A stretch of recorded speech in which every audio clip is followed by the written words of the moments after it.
I want to welcome you all. Thank you so much for being at this panel and for being at Capital for Good today.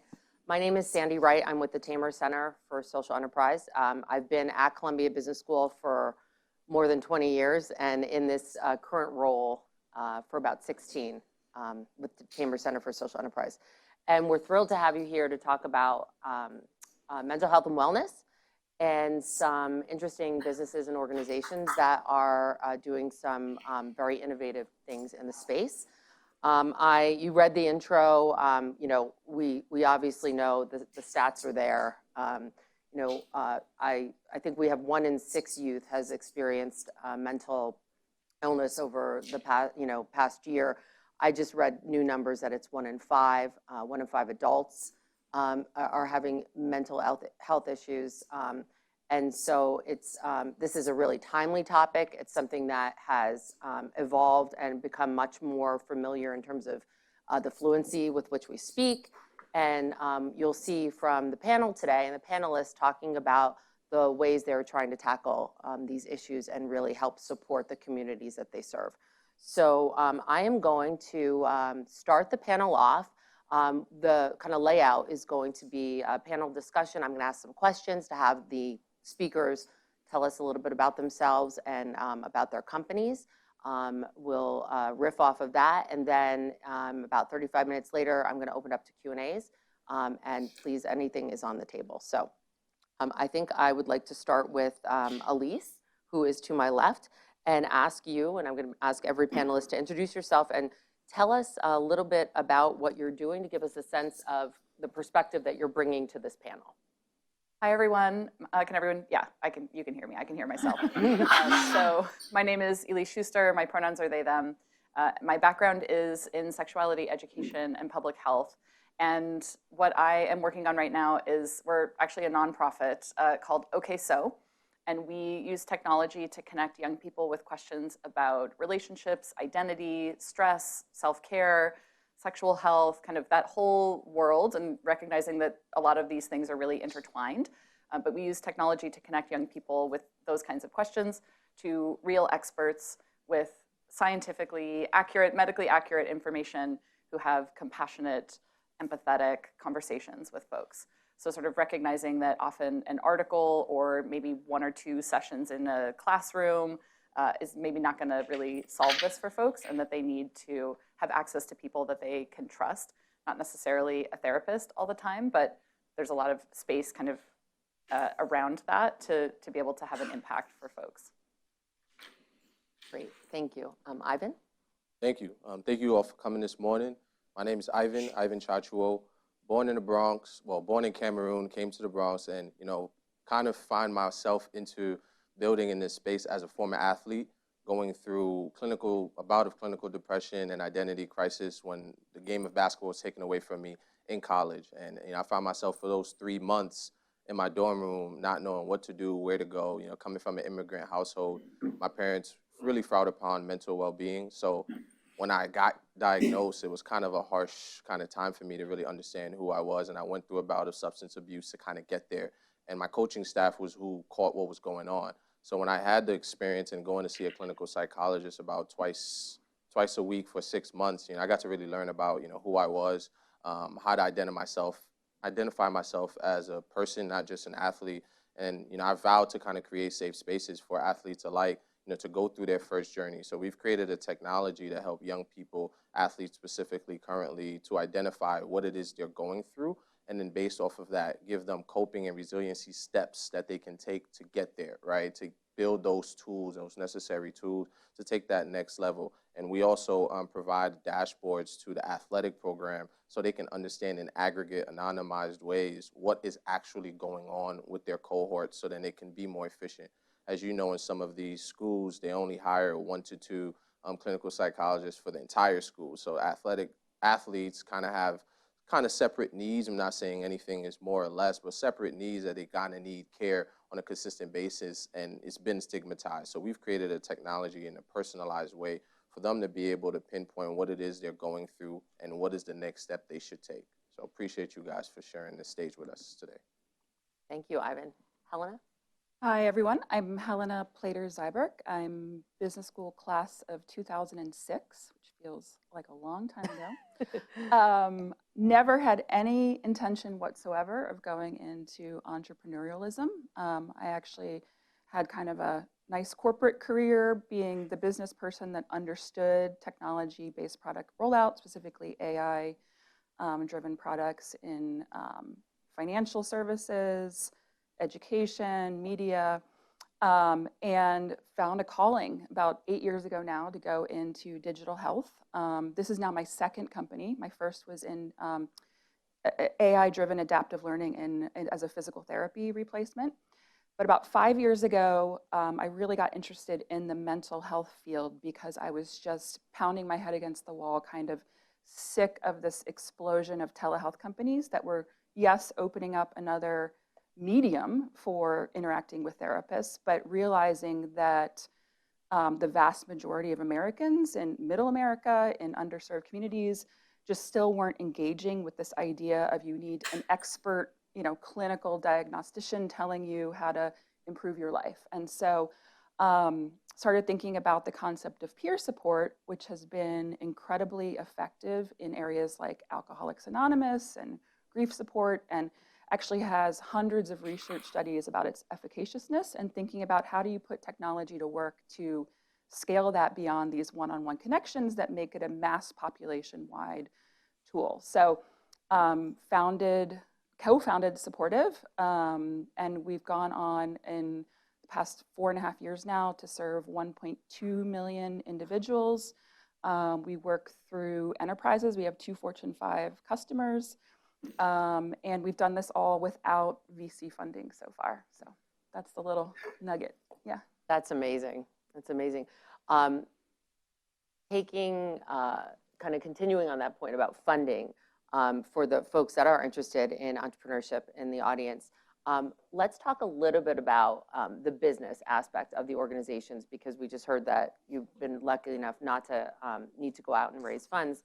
Can you talk a little bit about your experience as a nonprofit and how you are getting the revenue you need in order to support? And then we'll go on to Ivan to talk a little bit about where you are in your journey. Yeah, absolutely. So as we decided to be a nonprofit, mostly because we knew that we didn't want to charge young people to access this really vital information. And so as a nonprofit, we have support from donations and grants, but we also have earned revenue as well. So we do that in 2 different ways. One is we have organizations that are mostly working in these same topic areas, working with young people, and they use OKSO as a platform. So we basically create a team for them on OKSO, and they can chat with young people remotely. A lot of nonprofits that do direct service work are like light years away from tech. They don't understand it. They don't know how to build it. It would take them forever. It would cost them a ton. And so we kind of come in and say, we already have this space built. You can actually be with other trusted nonprofits, and we can kind of have you all together on OKSO.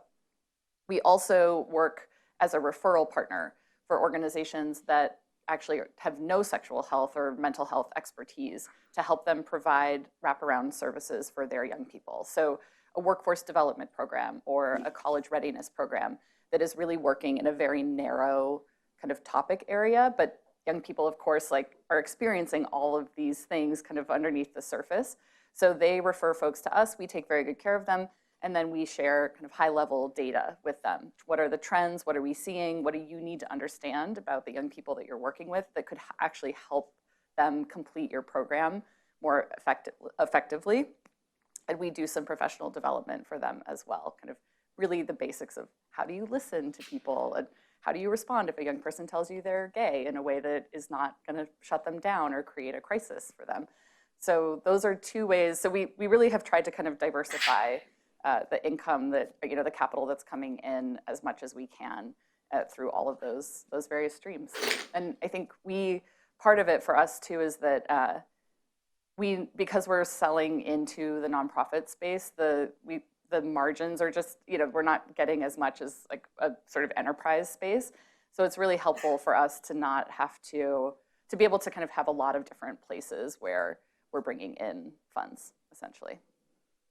Great. Thank you. Ivan? Yeah, I think piggyback off Elise, we went through a B2B route too, where our customers and the clients are the schools, and they fund it. The athletic directors, the president of schools, they buy our product to provide it for the student athlete. As we know, the buying power is very limited for young people, but we wanted to make sure that they can access this service. And the one thing that stuck out, because when we decided to actually go down this route was around COVID, and we started to do the research. And the year right before COVID, transfers, it was about 54% of the reason college athletes were transferring were because of mental health, and that cost athletic programs over $90 million, right? So an athletic director, that's their lens, their bottom lines, people and the president, right? But then when you think about one student athlete can bring a school millions of dollars, and that doesn't just impact the athletic program, that also impacts, general population and the students at a school.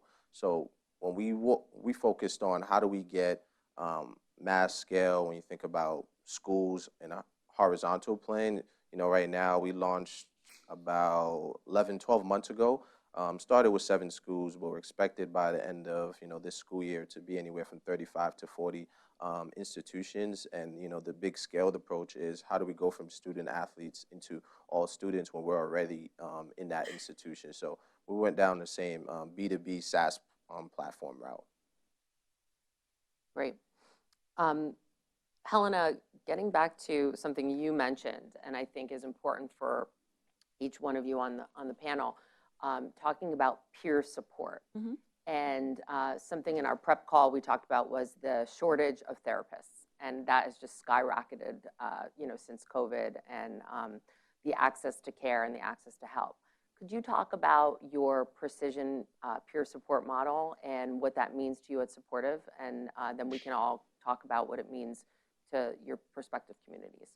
Sure. I mean, each kind of medical community has one of their trade associations, no matter what kind of healthcare provider you are. And I think, so the American Psychological Association and the American Psychiatric Association have been heralding for decades the projected shortages, well before the pandemic hit and this kind of raised to the national consciousness level.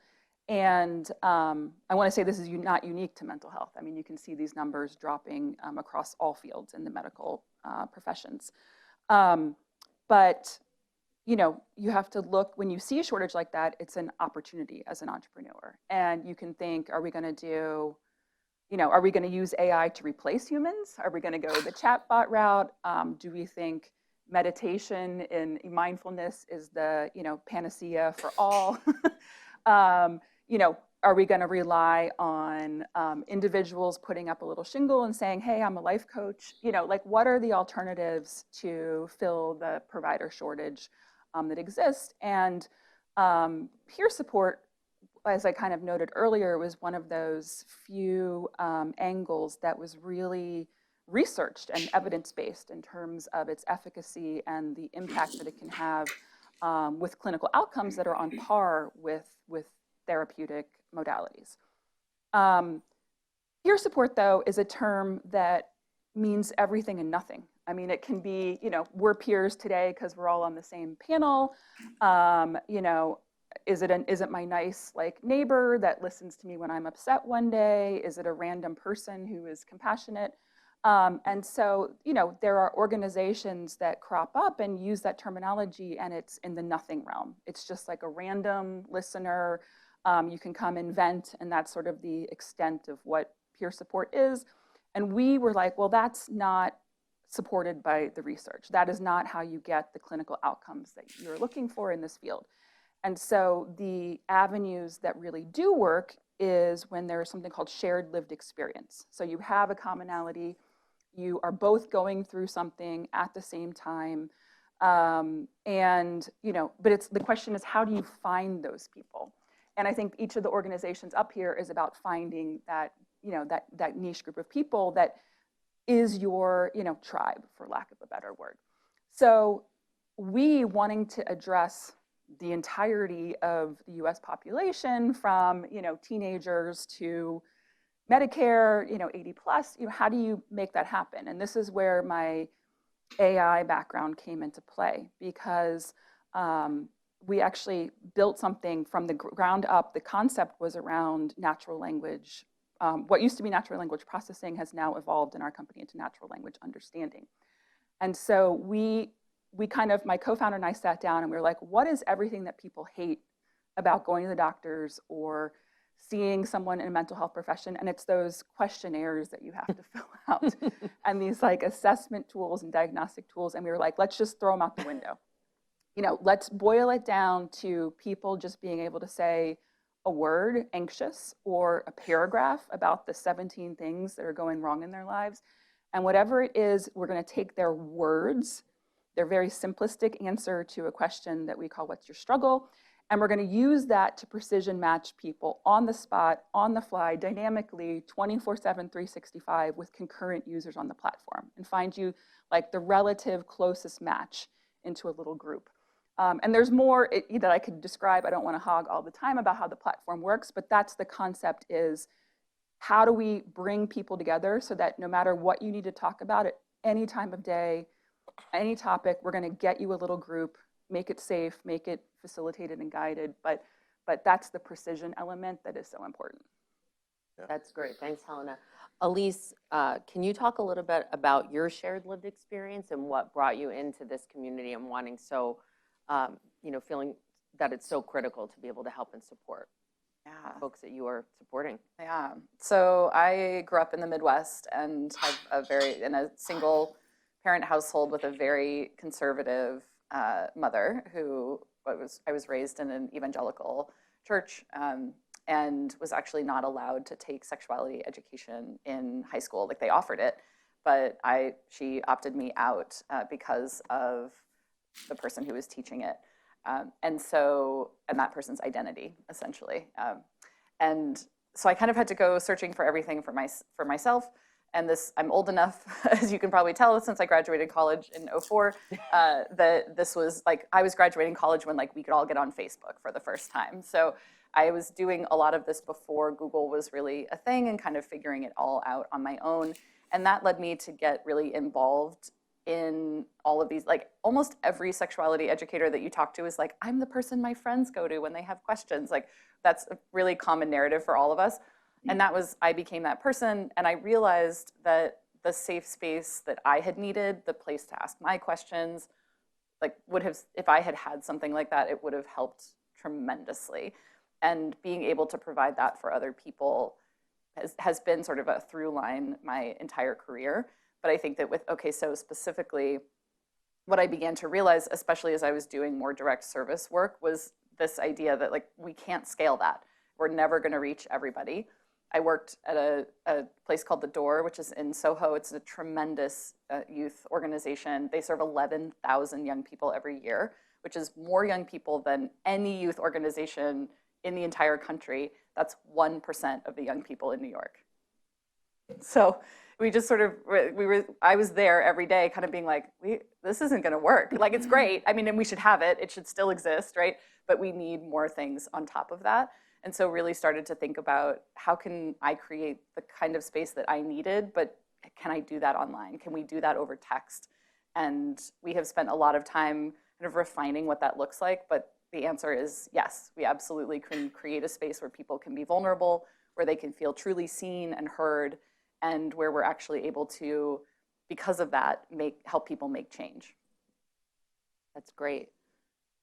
Ivan, you alluded to the fact that you went through some struggles, and that was kind of the catalyst for you founding The Zone.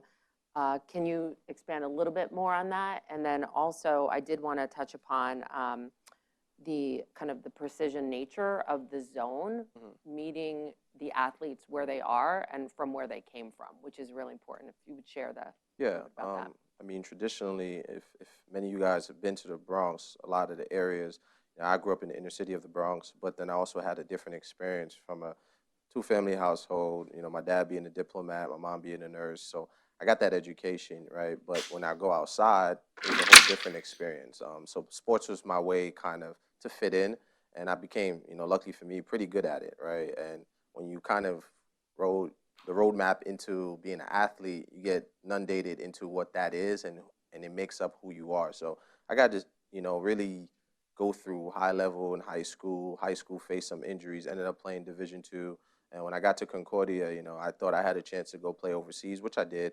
Sophomore year was named captain. My junior year, that injury, I just remember being in my room and I was studying pre-med. I wasn't going to classes. I seen my friends and teammates cope through substance, and I thought that was the right way. So that's what I turned to. And luckily, when I got dropped out the program in undergrad, my coaching staff were able to see that something was up and, get me to go see the sports psych and the clinical psych team that I didn't even know we had on campus, right? So, being an athlete, the stigma is real because you don't want your peers to your right and to your left. We're not talking about what's going on in our feelings because you got to be tough, right? So seeing that and seeing how it had impacted some of my peers, that were fathers and they were still struggling to kind of get out their own way with identity crisis. Some were incarcerated. There's a lot of experience that I got to see firsthand. And, I was like, man, I have an opportunity to potentially do something. And what is that experience? And what is most people's experience? When we started really going into the numbers and the research, we've seen that, a lot of these institutions, there weren't even relationships between the clinical psych and the sports medicine team, right? It was very siloed. And when that happened, it's like, how are student athletes getting the care in these institutions? Well, a lot of the coaches were frowned upon even telling their kids to go get help. So they would just see transfers. You'll see kids, when they graduate, not know what to do. You'll see a lot of different situations. Now, unfortunately, we're seeing suicides happen at the athlete level. And it's not, talking to the counselors, it ain't the kids with the mental illness issues. It's actually kids with lack of coping, right? There's parents who say there was nothing wrong with them. They're perfectly fine, but they don't have the ability to deal with the stresses, they're carrying. So they think the only way out is, to commit suicide. So, we really built it around what is that experience like and what are the ecosystem? Because if you just give the tool to young people, that doesn't solve everything, right? You got to also help the people that help the young people understand. So that was kind of the bridge. And, how it came about, you kind of asked into it. I was here in Columbia at, I think, 2018 to 2020, and I was actually getting my master's in physiology and well-being. And I don't know what side, I think it's on that side. But me being studious, I went to one of my professors and the main counselor I had. I was like, hey, can I take business courses? And she was just like, nobody's ever asked to do that from the physiology department. Sure. So they allowed me to take 2 classes, and one of them was Launch Your Startup with Professor Kaplan. And I remember me pitching the Zone as an events company, and I was the youngest in the class. The whole class was like, wait, and we had already started the Zone as an events company. So they were asking me if I've done this, and I was like, yeah. And that professor was like, oh, it's not gonna work as events. They shot it down like straight in front of everybody. But I got to know, okay, this is what they deal with in the B school. But for me, sorry guys, but what he did was he also helped me throughout that year really gain the relationships and understand that I was at Columbia and I had the resources. So he put me in front of the people necessary to be able to build the tech business that we kind of have now. So I'm fortunate for Professor Kaplan, but it was gut-wrenching at the moment. So that's kind of how, between my experiences and then also starting the Zone, it happened.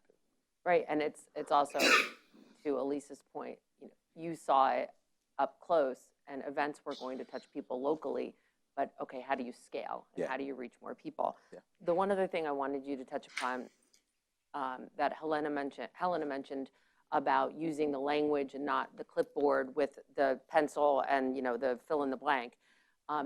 When your athletes check in, you don't even need to write something. It's a multiple choice or an emoji, right? Which I think really is interesting, speaking to that audience. Yeah. You want to just Yeah, comment no, on I'll that? allude to that. I mean, I take no credit for it. We have a very genius chief product officer. She's amazing, and we argue every day, but she simplifies everything, right? She kind of guided the customer journey of a young person, and it's like what the platform sets up to do. You guys probably know Whoop, MyFitnessPal, and we take it a little step further is how do we just simplify, like if we've created processing on the back end of a young person is going through this and they identify as this, not just emojis, it could be color, it could be GIFs, right? It could be different things that they actually consume. How do you build a story around those things and guide a young person and be like, hey, we picked that you're feeling this based off of this, is this correct? And it's like, yeah, because they sometimes don't have the tone and the language to be able to understand, but if you give them the guidance, they can tell you, and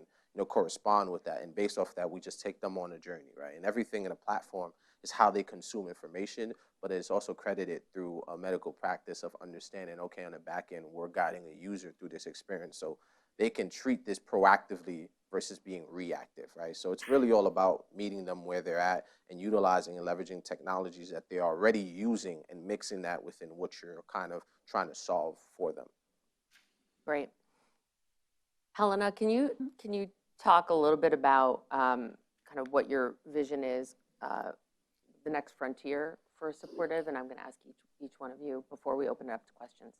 Yeah, so from, day one, I think I noted our goal was to really touch communities that don't engage with the existing or traditional mental health system. And so far, that has meant, ironically, men. So if you look at mental health, service consumption, it's about 15% men, 85% women. On our platform, we've managed to hit 43% males, which is huge. We are trying to reach non-white communities. So we have 32% of our users self-identify as non-white. We're trying to reach immigrant communities. And so for that, I think our next frontier is probably morphing the entire platform into Spanish so that we can actually be one of the tools that is addressing the Medicaid population, which is severely underserved, not just in terms of language barriers, but that there just aren't any therapists who are willing to operate within that reimbursement model, because therapists, again, are overtaxed. They are burnt out now from a pandemic, and the way that the reimbursement model through insurance companies is set up, it doesn't make any sense financially for most therapists to serve this audience, because these are folks who've gone through graduate training and they've gone through thousands of hours of clinical, sometimes unpaid work, and they come out the other end with student loan crisis, and the reimbursement rates are abysmal. So how do we target that audience? How do we transform what we're doing into other languages that are going to help these specific communities? Great. Ivan? Yeah, I think for us, we see a clear world where we help young people take their first experience on their mental wellness journey, right? And for us, we want to be the global education leader in mental well-being technology. So that's kind of, the straight on mission that me and my team are focused on. How do we create a world where, the ecosystem of when you get on campus or you get to a high school level, you feel supported not only physically, not only educationally, but mentally, right? And whether you're ready to have that conversation with a therapist or not, you have a platform that can start up and you can have, that check-in, that ability to do something daily and build the habit, that leads on with you as you become an adult in life. And we kind of all know the stress levels of being just a normal person when you wake up. So being able to have some coping skills at a younger age to start you up is something that we're really focused on, and being the leader in education for that. Thank you. Elise? Yeah. So I think that the thing that I want to say first is to ask everyone to just take a second and remember being a teenager. I know it sucks, so you don't have to do it for very long, but just try to remember back to a moment when you felt like you were the only one feeling the way that you were feeling. And I don't have to have conversations with any of you to imagine that pretty much everyone had a moment when they felt that way. So for us, the vision is really no young person ever feeling alone with their problem or their question ever again. And really knowing that they have a place that they can reach out to, no matter who they are, no matter where they are. So that means also trying to reach populations that often don't have access to this kind of support: rural young people, LGBTQ young people, BIPOC young people, and really thinking about what does it mean to be a place where when you're in that moment, you know that you can send a ping out and you're going to get a ping back. And it doesn't have to be a crisis. Right? It doesn't have to be an emergency. It can just be you're feeling lonely, or you had a fight with your boyfriend, or your mom just told you whatever, right? That there are so many smaller things going on for young people, and knowing that you're not alone is a huge protective factor. And so we know from research that if a young person has one supportive adult in their life who is not a parent, that in and of itself is like the single biggest protective factor for young people in terms of preventing things like substance use and other issues. So we want to be that supportive adult for every single young person. That's great. Thank you. Thank you. Love to open it up to questions. I have more, so if we don't have any, but I'm hoping that, all right, thank you. First question. Hi, thank you all for sharing your stories. That was very aggressive. My question's for Ivan. Ivan, I'm curious to hear how your approach has been in seeding with universities and kind of athletic departments and building those relationships and going into that collegiate space and how you've been approaching that to kind of build your business. Before you answer, could you introduce yourself Oh, and say your affiliation? Sure. Thank you. Hi, I'm Mike Piscato. I'm an MBA student, class of 2024 here Awesome. at Columbia. Thank you. Great question. Pleasure to meet you. I think for us, we're lucky, fortunate to have a pretty great advisory board members. So the relationships they lend us to start those conversations have been great. But also when we go speak with athletic directors, you'd be amazed at how people approach them. It's very salesy, right? We kind of just really understand the shoes they're walking, the numbers behind everything that they're seeing, and we put it in front of them to help them visualize and see this is a whole, right? For instance, I'll give you a scenario. We're 1/4 the price of a counselor, right, for all of your student athletes.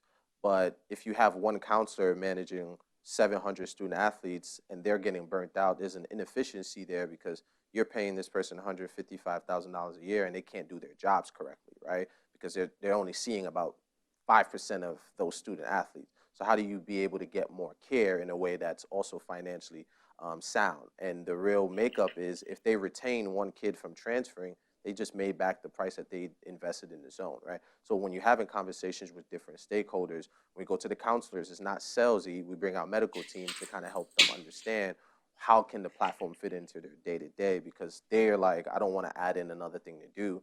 We're like, well, we take away 3 things that you're already doing and save you time, right? So it's just about the approach. You can have a sales approach where you could just play numbers. I've told our team, be very strategic on who's the correct type of person right now within the seed stage that we're in to kind of talk to and have conversations where we've seen most success. Have those conversations because it's only going to bring the others to us. And right now, last month alone, we had about 22 inbounds from 22 schools that want to start, right? So that strategy that we've taken is very sound and has been effective. So that's kind of how, but like you said, the relationships aren't always easy, because you have some athletic directors and presidents that like, I just want them to throw touchdowns. I just want them to hit home runs, right? And it's like, well, okay, so what happens if this happens? And they're never prepared for that. So that's kind of the conversation for sure. Hopefully I answered your question. Right here? Oh, there and then there. Sure. Awesome. Thank you, Lei Kwame. I'm starting at Columbia next year, so very Great. excited to Welcome. be here. Thank you.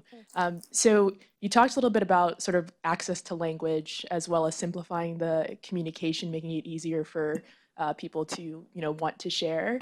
But I'm curious how the angle of involvement affects your level of impact. So if my school is funding this service or my company is funding this service and they're the source of the trauma, how seriously, how do you think about your level to be able to help the people who really need the help if you're going through that way? Thank you.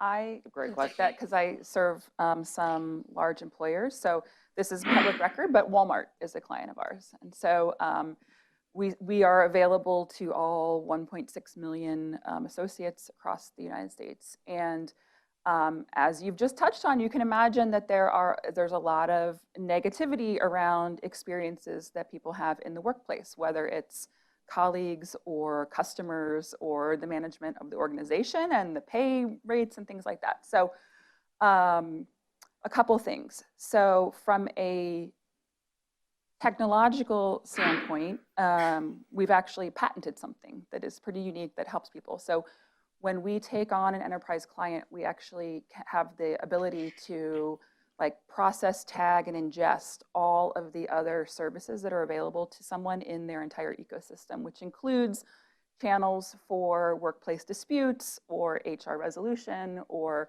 omnibud, complaint lines. And so as people talk in our supportive chats, and they're mentioning the issues that are aggravating them, we actually have the patented ability to hyperlink in these resources. So it's like a one-touch connection to the next place that they need to go, because we are an emotional support service. We are not HR. So that's one way that we've addressed issues like that. And, we work with partners that think the more, speedier and efficiently we can connect people to the right place at the right forum for them, the better.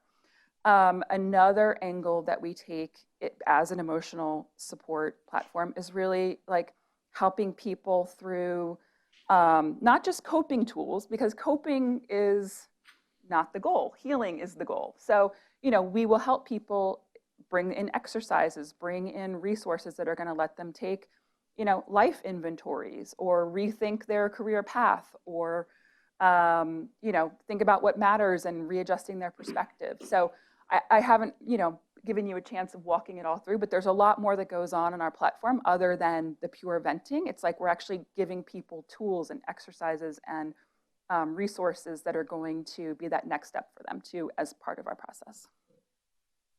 Great. So many questions. You guys can choose.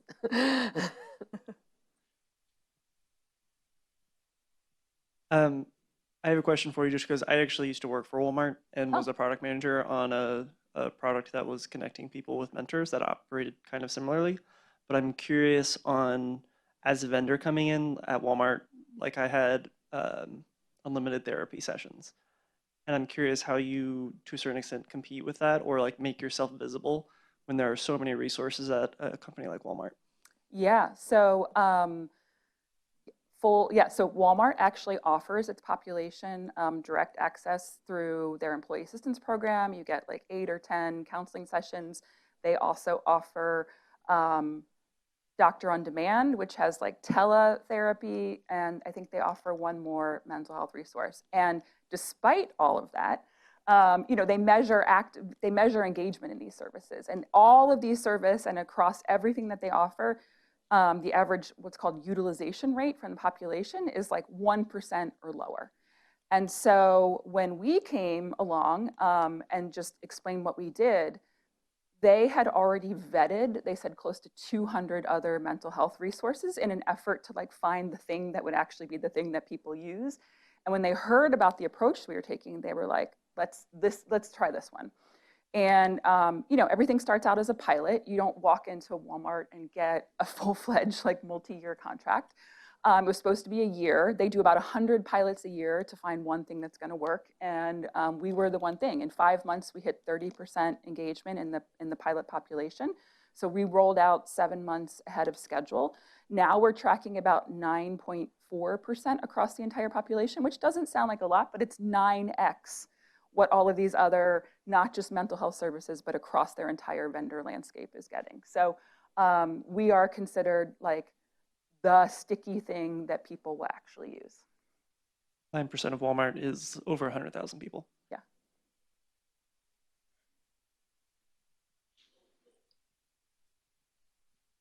Your hand earlier. Hi, my name is Ashwin. I am a policy student at SEPA. So I actually, Helena, when you were talking about in leveraging NLP at the time of onboarding, that sort of struck a chord. I mean, you can imagine why. But so I was thinking, what are some of the conventional things still you guys do, or how you feed to the maybe in person or direct one-to-one therapist system? I mean, I imagine that you probably would do it at some point. If not for all, then maybe for a certain section of your clients, be it students, athletes, Walmart employees. So yeah, any of you who would like to? Should we Thank start you. with Elise? You said that you do referrals, right? Yeah, we do referrals all the time, not only to therapy, but to medical care as well, depending on what someone needs. And I think that one of the things that we really see as sort of I think all of us in some ways exist in this, what I like to call sort of upstream space, right? Where we're kind of trying to catch things before. And so for us right now, it's a pretty, especially for young people, it's a fairly personalized process. something that as we scale, we will we will definitely have to sort of figure out. But young people, I think, especially face more barriers when it comes to accessing therapy than adults, right? There are already 1,000 barriers, but young people face additional barriers around transportation, around insurance. If their parents, a lot of parents are not supportive of young people accessing mental health care. So we see this a lot. So young people will say, my parents don't believe me, right? They don't think it's a problem. Your parents didn't think it was a big deal, right? So this is like a super, super common thing. And so we really have to get creative sometimes, depending, it needs to be personalized. We can't just be like, go to this website and you'll be great, because there isn't anything like that that exists to meet the needs of young people. So it often becomes hyper-localized. Is there a youth center in your town that offers free counseling that we can get you connected to, something like that? So it takes a bit of, the system is so broken that it takes a bit of Googling for us right now. I can add a bit to that too. What we ended up doing, we learning that there was one person that support the student athletes on campuses. Really, that one person, we asked them, so what if more came? And they were like, if you created technology that, gets us 100 pings a day, that's going to be even more problematic because we can't meet them all, right? So then it becomes an issue. So what we did is we created a back-end escalation process where it's 4, 6, and 10. After 4 days of the app picking up, utilization in a negative way for the user, it kind of guides them and addresses to them like, hey, this is your trends, right? And these are the things you can do in the platform. After 6 days, we prompt them to talk to somebody. After 10 days is the only day that we ping the staff member like, hey, check in on this user, but then also we give the user the ability to, there's a 3-click step because we know young people can't type out. So we give them the ability to just click feelings that they're feeling and then share it with that staff member. So now there's a communication of relationship with that staff member when they're reaching out like, hey, do you want to come in for a conversation? I just want to make sure everything is right because we picked this up. So 2 people kind of know, but it starts to address the issue and creates an escalation problem. Now, by no means is that upending saying that's going to save your suicides, right? And we tell the staff member that all the time because it could be after one time. But we give the user every which way to get to them. But then we also give them every which way to kind of self-serve themselves. So it's an interesting case-by-case thing because it's just not enough people in demand, so you kind of have to find different loopholes on how to guide somebody to get to that step. One right here. Thank you. So I was actually a little bit interested. Oh, my name is Louis. I'm a software engineer at Microsoft and hopefully a prospective student, still in the application process. So. Did you get it in? Did you apply? Yes, okay. yeah. So still on that mental health journey as well. So I was actually wondering about the trade-off because you're kind of all really focusing on scaling that impact, right? But with scaling that impact, there also comes a trade-off with, for example, precision of like treatment or help with these specific mental health issues. But then there's also like, prevent disruption via, for example, trolls or people who aren't there to, to try to purposefully disrupt the ecosystem, right? So how do you kind of balance those two together, right? You want to scale impact, but you don't want to hurt the people that are already using your platform, right? I can.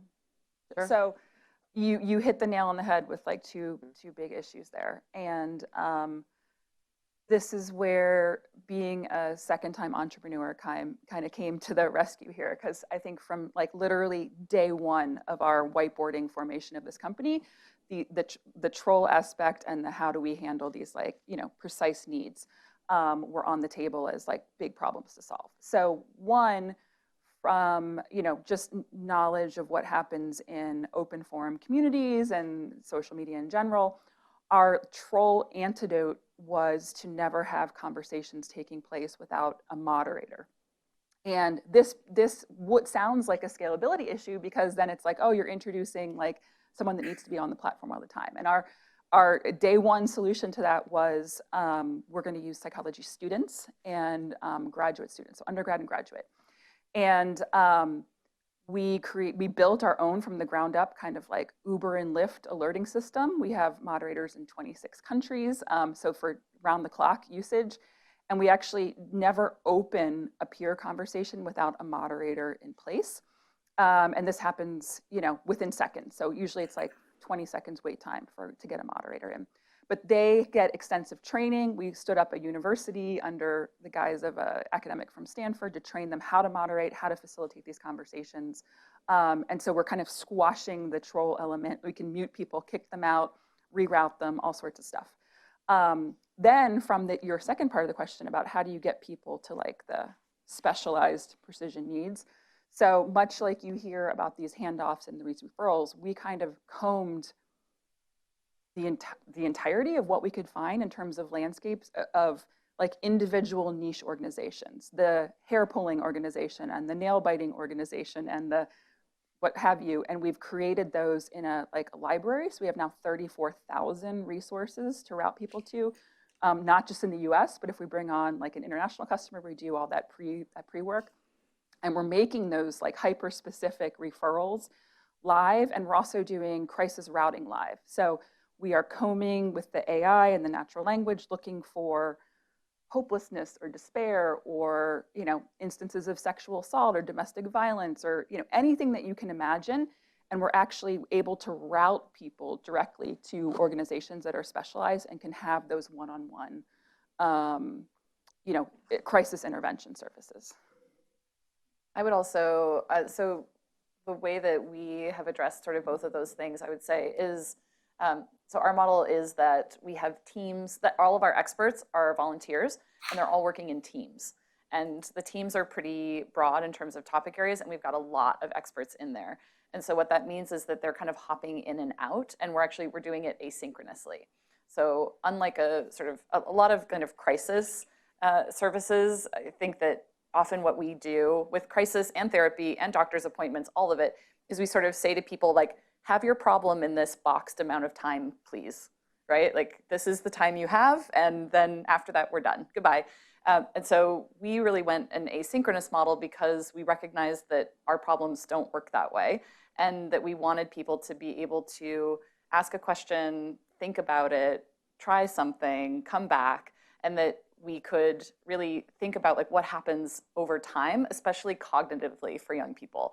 Their prefrontal cortex is still, it's not done until you're 25, right? So there's a lot of like that kind of planning and consequences and all of those pieces that are really vital for helping young people think through these things.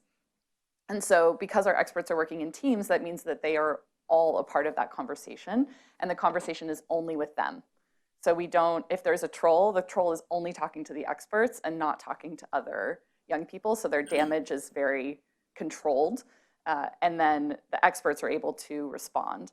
And we actually have a specific kind of language that we use with trolls that essentially says, we're all volunteers here helping people.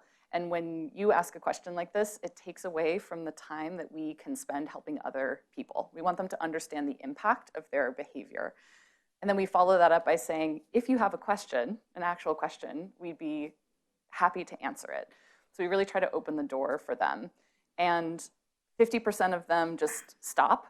The other 50% have a question, because of course they have a question. That's why they're trolling, right? Like there's something deeply like not working for them, and that's why they're here. So we're really trying to approach it from a place of compassion. We've never had to kick anyone off because people have done one of those two paths. But I think that the team piece of it as well, like in addition to helping us having that direct line, kind of preventing trolls, the team piece also means that we have peer health educators, we have people with lived experience, we have PhD in epidemiology in our STI team, right? We have a huge range of folks, experts that young people wouldn't really have access to any other way, and all of those people get to chime in. So there's going to be someone there who has who's going to have the thing that young person needs. Ivan, do you want to mention? Yeah, it's a closed system too? Yeah. I'll be honest, it's totally different from their perspectives. With being in the stage that we're in, we can't build certain things right now, right? So the ability for them to type anything, we don't have it there because we've thought about that experience. If an athlete goes on the football field and say, well, I seen that you're going through this, our platform could be done right now, right? So, we had to take a step back and really understand, putting an Ivy League's name in jeopardy with data, and anything that can happen is going to land on us. So how do we build around that and still be able to create functionalities that can guide to it? So our plan is, as we grow and take the next step, we'll grow with the user in the D2C, direct-to-consumer capabilities, where we'll be able to open up different aspects. But right now, when we lend our kind of expertise through the platform and share the responsibility when we partner with a school, is how do we build a tool that still gets the user where they need, with protecting all of the different things that may happen. So we stay away from a lot of crazy innovation ideas. We still get there, but we knock it down to the bare bones of like, okay, what's the simplest way to get this? That's not going to, have, big repercussion. There's risk, but not crazy risk. So that's kind of the route we've taken now. And I think as you build the brand and you build some more trust, you'll be able to kind of take more risks, right? But right now, we've taken a little backseat to that, because it can happen rather quick for us. Before we wrap, we have about 5 minutes, is that right? I'd love to just hear how you deal with privacy and security on your platforms. And I'm sure we'll all be here if anyone has any questions after, but would you like to start, Elise? That was the number one thing. So we built OKSO using human-centered design and design thinking principles. And that was, as we had hundreds of conversations with young people, and that was the number one concern of theirs. And it is for us as well. So we are a mobile app. We're on iOS and Android, and it's us. Like, we didn't build it. People used to be like, why aren't you building it on Facebook Messenger? And I was like, what? No, but Facebook though. Right? And no one ever asked me that anymore, because we all know now. So we really wanted to make sure that we had control over all of our data. And we ask young people for just like the bare minimum that we need, and we never share it with anybody else. And when they create an account, they pick a username and an emoji avatar. And that's the only thing that the experts see when they're asking a question. So when we're responding, we don't know how old someone is. We don't know where they are. We know nothing about them except that their name is like cat lover 123, and they have a cat emoji. And so I'm like, you probably like cats, but that's literally all I know about you. So we really wanted to make sure that we had a space where young people felt like they could trust us, and that we are never going to share anything about their personal information, their conversation, anything like that with anybody. And the only thing that we do share with some of our partners is like very high level trends. So like young people are struggling with this, but it's like, we're not saying like this young person is struggling with this.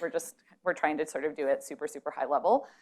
For us, it feels like that's the way that we get. I always say, like, I want you to bring the thing that you're too scared to tell anyone else. Like, I want the deep thing that you believe that is like broken about you or wrong about you, and so many people are walking around with that. Like, I want you to bring it here. Like, we can hold that for you, and we're not going to tell anyone else. Yeah, I think we share that same sentiment in the sense of, doing the research prior with student athletes, we didn't know if they would want their coaches to kind of know the aggregated data, and they did. They kind of led the build out of that feature. It's like, well, I want to know, but I want them to know. I just don't want my playing time to get hurt, or I just don't want them to call me out, right? And that was a thing. So it's like, okay, so we have to give them aggregate aspect so they kind of have more intel on it. So we took a route of, co-ownership with the user. So anything, if we ever kind of, for instance, get in front of the government and try to populate the aggregated data, it'll be for the user. It'll be in a way that, okay, how do we help them, knock down the laws, the policies around insurance policies, right? Because we're seeing things happen in different states. We're seeing the different parity laws. So how do we help the user face these cases? And that's how we've went around privacy co-ownership with the user, and they kind of guide us on what is needed, where it needs to go, and how. So that's been our whole approach as we continue to grow. I would say that even though we work with like health insurance companies, we have managed to convince them that an anonymous approach, much like these organizations, is actually the best approach. And that was, philosophical at first. We were like, we're not going to be part of the machine that mines data for, pre-existing conditions, and, the political landscape is ever changing on whether they're going to affect your health coverage or not. We're not going to have Facebook Pixel on our website. We are not going to ever sell aggregate data to pharma. Like, we are just adamantly against it. And we put it all in our terms of use to be like, this is what we stand for.